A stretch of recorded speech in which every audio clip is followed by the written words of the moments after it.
ਅਗਲੀ ਗੱਲ ਕਰੀਏ ਸ਼ਰਮਾ ਜੀ ਈਡੀ ਦੀ।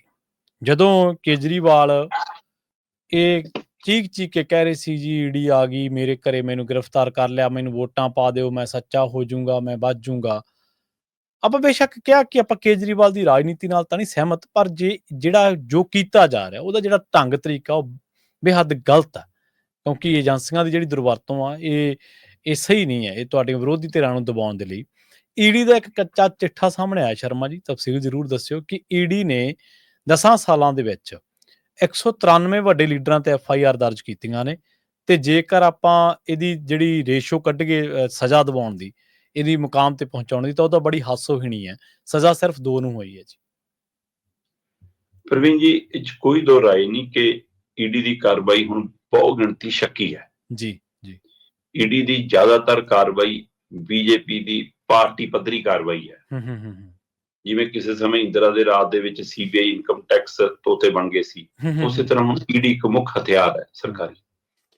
ਪਰ ਜਿਹੜੇ ਅਰਵਿੰਦ ਕੇਜਰੀਵਾਲ ਇਹ ਕਹਿੰਦੇ ਸੀਗੇ ਕਿ ਈਡੀ ਨੇ ਧੱਕਾ ਕੀਤਾ ਸੀ, ਉਹ ਕਹਿੰਦੇ ਸੀ ਕਿ ਈਡੀ ਧੱਕਾ ਕਰਦੀ ਹੈ ਨਾ। ਪਰ ਕੇਜਰੀਵਾਲ ਨੇ ਉਹਦਾ ਬਦਲ ਦਿੱਤਾ ਸੀਗਾ ਕਿ ਵੀ ਲੋਕ ਫੈਸਲਾ ਕਰਨਗੇ ਮੈਂ ਸੱਚਾ ਹੈ, ਇਮਾਨਦਾਰ ਹੈ ਕਿ ਨਹੀਂ ਹੈ।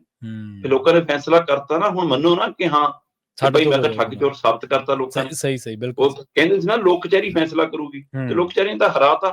ਜੀ ਜੀ। ਤੁਹਾਨੂੰ ਵੀ ਹਰਾਤਾ, ਤੁਹਾਡੀ ਪਾਰਟੀ ਨੂੰ ਵੀ ਹਰਾਤਾ, ਤੇ ਫਿਰ ਤੁਸੀਂ ਲਾਂਭੇ ਹੋ ਜਾਣਾ। ਹੁਣ ਪੰਜਾਬ ਨੂੰ ਕਿਉਂ ਉਸੇ ਪੱਠੀ ਝੋਕ ਰਹੇ? ਜੀ ਸਹੀ ਹੈ।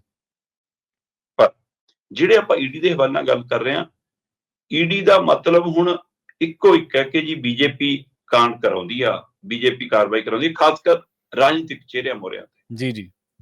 ਇਹਦਾ ਮਤਲਬ ਇਹ ਨਹੀਂ ਗਾ ਕਿ ਜਿੱਥੇ ਤੱਕ ਈਡੀ ਜਾਂਦੀ ਆ ਉਹ ਸਾਰੇ ਦੁੱਧ ਧੋਤੇ ਨੇ। ਹਾਂਜੀ ਹਾਂਜੀ। ਪਰ ਜੇ ਉਹ ਈਡੀ ਦੀ ਕਾਰਵਾਈ ਤੋਂ ਬਾਅਦ ਬੀਜੇਪੀ ਵਾਲੇ ਪਾਲੇ ਚ ਆ ਜਾਣ, ਫਿਰ ਉਹ ਬਿਲਕੁਲ ਦੁੱਧ ਧੋਤੇ ਹੋ ਜਾਂਦੇ ਨੇ। ਤੇ ਜੋ ਨਹੀਂ ਆਉਂਦੇ ਫਿਰ ਉਹਨਾਂ ਨੂੰ ਘੜੀਸ ਕੇ ਘੜੀਸਿਆ ਜਾਂਦਾ। ਜੇ ਆਪਾਂ ਪੰਜਾਬ ਦੀ ਉਹ ਗੱਲ ਦੇਖੀਏ, ਮਤਲਬ ਭਾਰਤ ਭੂਸ਼ਣ ਆਸ਼ੂ, ਸਾਧੂ ਸਿੰਘ ਧਰਮਸੋਤ, ਸੁਖਪਾਲ ਖਹਿਰਾ, ਇਹ ਜੇ ਕਿੰਨੇ ਹੀ ਨਾਮ ਨੇ ਜਿਹੜੇ ਈਡੀ ਦੇ ਨਿਸ਼ਾਨੇ ਤੇ ਨੇ, ਹੈਨਾ। ਤੇ ਪਰ ਨਾ ਤਾਂ ਗੱਲ ਤੁਸੀਂ ਤਣ ਪੱਤਣ ਲਾਉਂਦੇ ਹੋ, ਨਾ ਤੁਸੀਂ ਉਸ ਨੂੰ ਛੱਡਦੇ ਹੋ, ਤੇ ਨਾ ਤੁਸੀਂ ਪੂਰੀ ਤਰ੍ਹਾਂ ਸਿਰੇ ਲਾਉਂਦੇ ਹੋ। ਮੈਂ ਦੇਖ ਰਿਹਾ ਸੀਗਾ ਕਿ ਭਾਰਤ ਦੀ ਸੰਸਦ ਦੇ ਵਿੱਚ ਬਜਟ ਸੈਸ਼ਨ ਚੱਲ ਰਿਹਾ। ਉਹ ਸੈਸ਼ਨ ਦੇ ਦੌਰਾਨ ਇੱਕ ਸਵਾਲ ਆਇਆ ਕਿ ਜੀ ਆਹ ਦੱਸਿਓ ਜੀ ਕਿ ਈਡੀ ਦੀ ਕਾਰਵਾਈ ਦੇ ਕੀ ਅੰਕੜੇ ਨੇ। ਤੇ ਜਨਾਬ ਸਾਡੇ ਵਿੱਤ ਰਾਜ ਮੰਤਰੀ ਸਾਹਿਬ ਕਹਿੰਦੇ ਜੀ ਇਹ ਜਾਣਕਾਰੀ ਦੇਣਾ ਸਾਡਾ ਡਿਪਾਰਟਮੈਂਟ ਦਾ ਕੰਮ ਤਾਂ ਨਹੀਂ, ਪਰ ਫਿਰ ਵੀ ਮੈਂ ਤੁਹਾਡਾ ਸਵਾਲ ਲੱਗਿਆ ਸੀ, ਮੈਂ ਇਸ ਦੀ ਜਾਣਕਾਰੀ ਲੈ ਕੇ ਆ ਤੁਹਾਨੂੰ ਦੱਸ ਦੇਣਾ ਕਿ ਈਡੀ ਨੇ 10 ਸਾਲਾਂ ਚ 193 ਵੱਡੇ ਪੱਧਰ ਦੇ ਜਿਹੜੇ ਮੁੱਢਲੀ ਕਤਾਰ ਦੇ ਲੀਡਰ ਨੇ, ਜਿਨ੍ਹਾਂ ਚ MLA, MP, ਮੰਤਰੀ, ਸਾਬਕਾ MP, ਸਾਬਕਾ MLA, ਇਹ ਜਿਹੜੇ ਨਾਮੀ ਗ੍ਰਾਮੀ ਚਿਹਰੇ ਨੇ, ਉਹਨਾਂ ਚ 10 ਸਾਲਾਂ ਚ 193 ਲੀਡਰਾਂ ਤੇ ਆਗੂਆਂ ਤੇ FIR ਦਰਜ ਕੀਤੀ। ਜੀ ਜੀ। ਤੇ ਉਹਨਾਂ 193 ਚੋਂ ਸਜ਼ਾ ਸਿਰਫ 2 ਨੂੰ ਹੋ ਰਹੀ ਹੈ। ਹੋਰ ਛੱਡੋ, 2019, 21, 22, 23, 24 ਆਹ ਜਿਹੜੇ 5 ਸਾਲ ਨੇ, ਇਹਨਾਂ 5 ਸਾਲਾਂ ਦੇ ਵਿੱਚ 138 ਤੇ FIR ਹੋਈ ਹੈ। 193 ਚੋਂ 138 ਕੇਸ ਸਿਰਫ ਪਿਛਲੇ 5 ਸਾਲਾਂ ਦੇ ਨੇ। ਇੰਨੀ ਤੇਜ਼ੀ ਫੜੀ ਹੈ। ਇਹ ਲੀਡਰਾਂ ਦਾ ਅੰਕੜਾ, ਓਵਰਆਲ ਅੰਕੜਾ ਤਾਂ ਬਹੁਤ ਜ਼ਿਆਦਾ ਹੋਊਗਾ ਨਾ। ਜੀ ਜੀ ਜੀ ਬਿਲਕੁਲ। ਕਾਰਵਾਈਆਂ ਦਾ ਸਿਰਫ ਲੀਡਰਾਂ ਦੇ ਹਵਾਲੇ ਨਾਲ। ਤੇ ਫਿਰ ਪੁੱਛਿਆ ਗਿਆ ਕਿ ਜੀ ਜੇ 2 ਨੂੰ ਸਜ਼ਾ ਹੋਈ ਹੈ ਫਿਰ ਬਾਕੀ ਬੇਗੁਨਾਹ ਸਾਬਤ ਹੋ? ਕਹਿੰਦੇ ਨਹੀਂ, ਅਜੇ ਬੇਗੁਨਾਹ ਕੋਈ ਸਾਬਤ ਨਹੀਂ ਹੋਇਆ। ਮਤਲਬ 10-10 ਸਾਲਾਂ ਚ ਤੁਹਾਡੀ ਜਾਂਚ ਵੀ ਨਿਬੜਦੀ ਨਹੀਂ, ਤੁਹਾਡੀ ਗੱਲ ਤਣ ਪੱਤਣ ਵੀ ਨਹੀਂ ਲੱਗਦੀ, ਤੇ ਬੰਦਾ ਬੇਗੁਨਾਹ ਵੀ ਨਹੀਂ ਸਾਬਤ ਹੁੰਦਾ, ਤੇ ਬੰਦਾ ਦੋਸ਼ੀ ਵੀ ਨਹੀਂ ਕਰਾਰ ਹੋ ਰਿਹਾ। ਤੋ ਇਹਦਾ ਮਤਲਬ ਸਿਰਫ ਇੰਤਜ਼ਾਰ ਹੈ ਕਿ ਕੈਪਟਨ ਅਮਰਿੰਦਰ ਮਾਨ ਇੱਧਰ ਆ ਜਾਓ, ਫਿਰ ਤੁਹਾਡੇ ਸਵਿਸ ਖਾਤੇ ਬੰਦ, ਫਿਰ ਤੁਹਾਡੀ ਜਾਂਚ ਦੀ ਲੋੜ ਨਹੀਂ। ਜੀ। ਸੋ ਇਹ ਸਾਰਾ ਵਰਤਾਰਾ ਲਓ। 2015-16 ਚ 10 ਲੀਡਰਾਂ ਦੇ ਉੱਤੇ FIR ਹੁੰਦੀ ਹੈ। 2016-17 ਚ 14 ਲੀਡਰਾਂ ਤੇ FIR ਹੁੰਦੀ ਹੈ। 2017-18 ਚ 7 ਲੀਡਰਾਂ ਤੇ FIR ਹੁੰਦੀ ਹੈ। 2018-19 ਦੇ ਵਿੱਚ 11 ਲੀਡਰਾਂ ਤੇ ਕਾਰਵਾਈ ਹੁੰਦੀ ਹੈ। 2019-20 ਚ ਸਿੱਧੀ ਇਹ ਗਿਣਤੀ 26 ਤੇ ਚਲੀ ਗਈ। 2020-21 ਦੇ ਵਿੱਚ ਗਿਣਤੀ ਸਿੱਧੀ 27 ਤੇ ਚਲੀ ਗਈ। ਜੀ ਜੀ। 2021-22 ਚ ਗਿਣਤੀ ਫਿਰ 26 ਤੇ ਗਈ। 22-23 ਚ ਇਹ ਗਿਣਤੀ ਫਿਰ 32 ਤੇ ਗਈ, ਹੈ ਨਾ। 23-24 ਦੇ ਵਿੱਚ ਇਹ ਗਿਣਤੀ ਫਿਰ 27 ਤੇ ਗਈ। ਜੀ। ਤੇ 24 ਦਾ ਇਹ ਫਰਵਰੀ ਤੱਕ ਦਾ ਅੰਕੜਾ ਹੈ। ਇਹ ਤੋਂ ਬਾਅਦ 24 ਦੇ ਵਿੱਚ 2024 ਦੇ ਅੰਕੜੇ ਸਿਰਫ ਫਰਵਰੀ ਤੱਕ ਦੇ ਨੇ, ਉਹਦੇ ਵਿੱਚ 13 ਨੰਬਰ ਹੋਰ ਦਰਜ ਕਰ। ਠੀਕ ਹੈ। ਆਹ ਸਥਿਤੀ ਹੈ ਜਨਾਬ।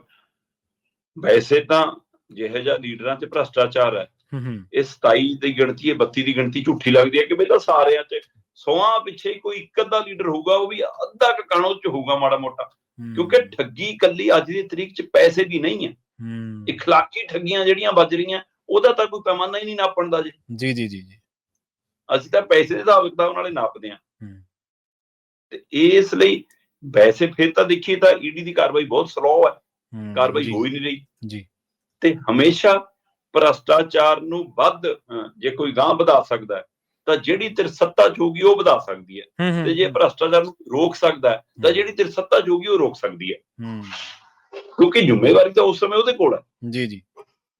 ਤੇ ਪਰ ਇੱਥੇ ਕਮਾਲ ਦਾ ਇਮਾਨਦਾਰੀ ਵਾਲਾ ਸਿਸਟਮ ਹੈ ਕਿ ਸਾਬਕਾ ਨੂੰ ਵੀ ਕਮਿਸ਼ਨ ਮਿਲਦਾ ਤੇ ਮੌਜੂਦਾ ਨੂੰ ਵੀ ਮਿਲਦਾ। ਪੂਰੀ ਕੜੀ ਚੱਲੀ ਆਉਂਦੀ ਹੈ।